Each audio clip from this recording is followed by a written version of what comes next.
저는 강동원 경희대병원 소화기내과에서 간질환 치료를 맡고 있는 신현필 교수입니다.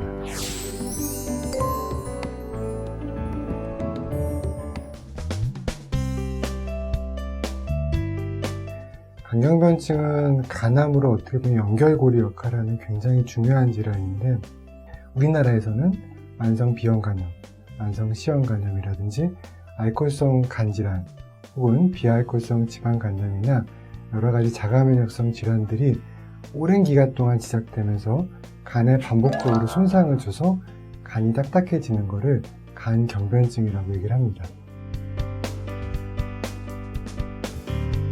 섬유화된다라는 거는 이제 조직이 단단해지는 거거든요.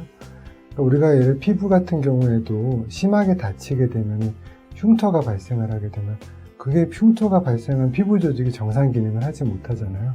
간은 물론 그보다 훨씬 복잡하고 다양한 기능을 하는 장기이기 때문에 섬유화된 딱딱한 조직으로 변경되게 되면은 간이 본래 기능을 제대로 할 수가 없게 되고, 더 나아가서는 그로 인해서 여러 가지 합병증들이 발생을 하게 되고요.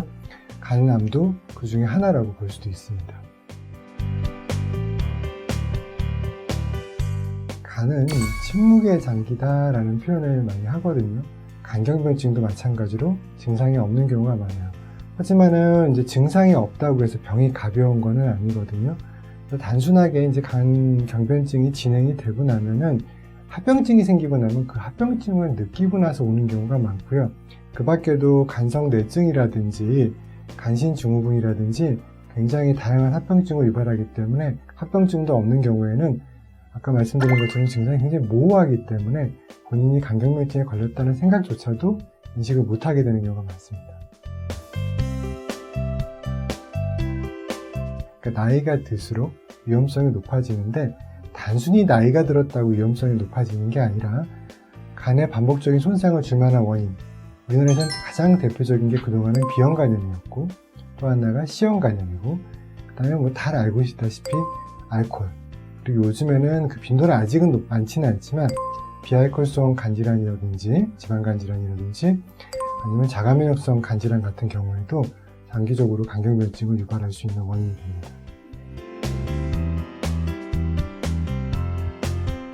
만성 비형간염이나 시형간염은 바이러스가 원인이니까 약물을 잘 사용해서 바이러스를 효과적으로 억제하거나 더 나아가서 제거해주면 제일 좋겠죠. 이게 원인이 바이러스가 아니고 자기가 비만해서 혹은 술을 많이 먹어서라면 일단 그 원인을 해기 위한 노력을 해주는 것이 필요하겠죠. 그런데 이미 합병증이 발생한 경우라면 이제 개개의 합병증에 대한 관리가 필요하거든요. 하지만 처음에 말씀드렸다시피 간경변증이 낫는 병이 아니니까 이런 관리를 하더라도 조금씩 더 나빠져서 나중에 이런 합병증이 컨트롤이 가능한 범위를 벗어나게 되면 최후의 수단은 간 이식밖에 없는 거죠. 이게 간경변증이라는 게 생기고 나면 가장 중요한 문제는 돌아가지를 못하거든요.